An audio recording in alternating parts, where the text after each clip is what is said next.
I know this might seem kind of corny, but some people might be interested in the route that we took for this trip. So basically what we did is we started over here by Grand Island.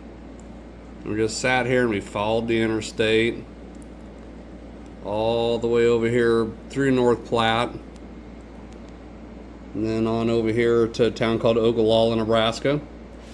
And then at Ogallala we got off on Highway 26, went around the south side of Lake McConaughey, and then just stayed on 26 all the way up through Scotts Bluff, and then we ended up in, let's see here, we ended up in Guernsey the first night, and we stayed there because we didn't get left very early. And then from Guernsey we shot up I-25, went through Douglas, came over to Casper, and then we came across 20 and 26 over here to Shoshoni. And the first part of the video is actually taken right here at Shoshoni. And then you go up here to Thermopolis, and then you hop on 120 here and take it up to Cody. And then you take 120 up here like that, and that will lead you to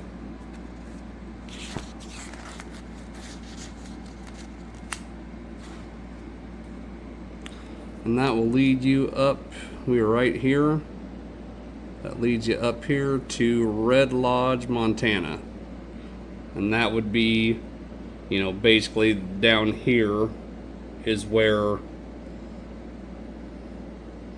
you know, you split off and go to Red Lodge. So just in case anybody's curious, that was the route we took, and we will go to the next day later. Thanks.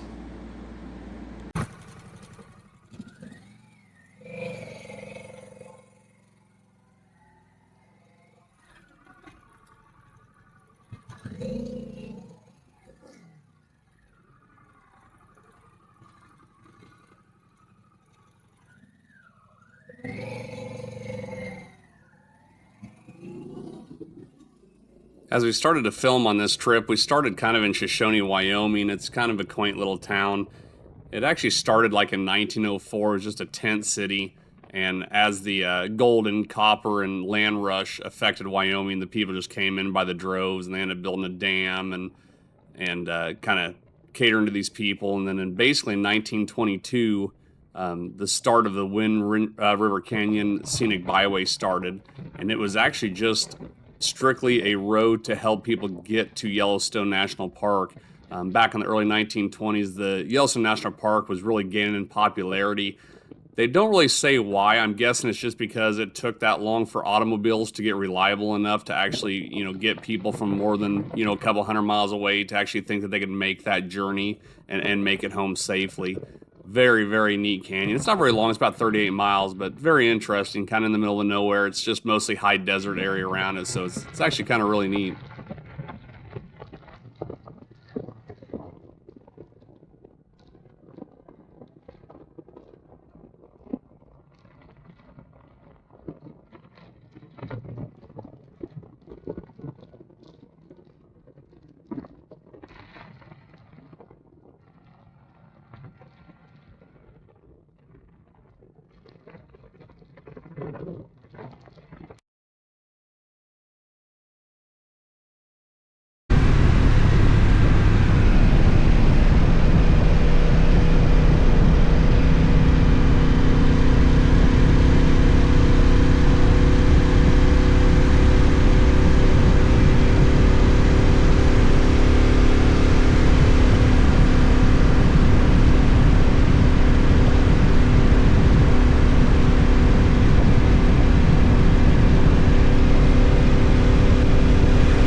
In case anybody was wondering, the first night we didn't get left till pretty late. That's why we stayed in Guernsey. I kind of mentioned that earlier, but the second night we stayed in Red Lodge, Montana. I would really suggest staying there. I felt it was a little bit more of like that little mountain town, way less tourism and people than down at Cody. We really enjoyed staying up there. I mean, we didn't get a lot of time to spend running around town, but I usually don't do this, but there was an Italian restaurant there that was absolutely, I mean, astounding. The best Italian food I've ever had in my life.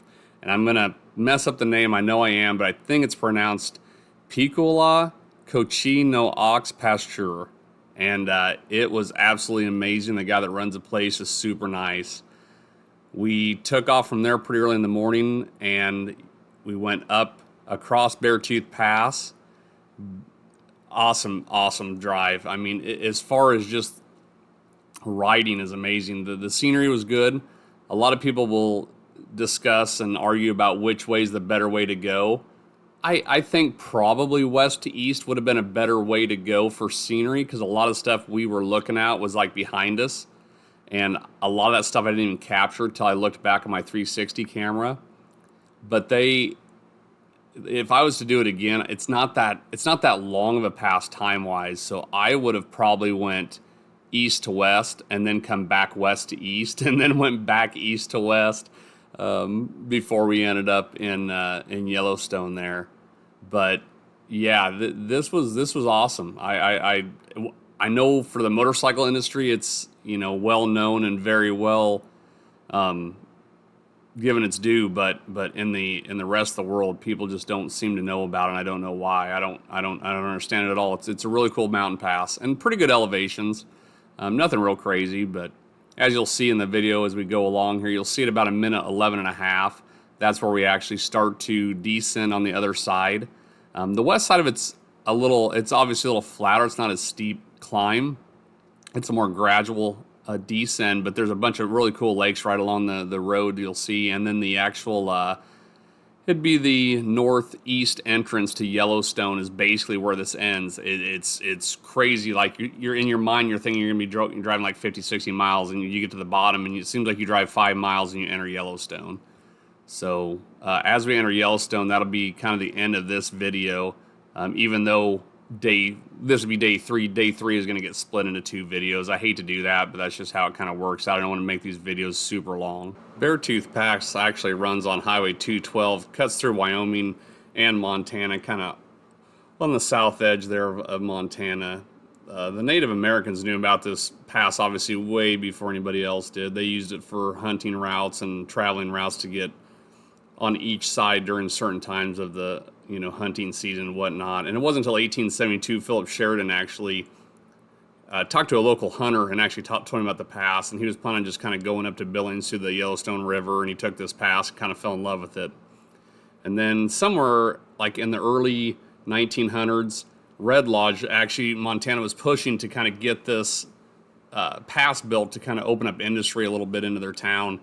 And in 1931, the U.S. government finally started on the actual working on the pass to allow vehicles to go across. And I think they finished about 1936, even though I don't think cars were really fully allowed to go across it until 1937, even though I think there are some records of cars going across it like in 1932 and 33 before it was actually finished. And I did mention earlier, I can't remember how high it actually went. It gets up to about 11,000 feet, so not super high.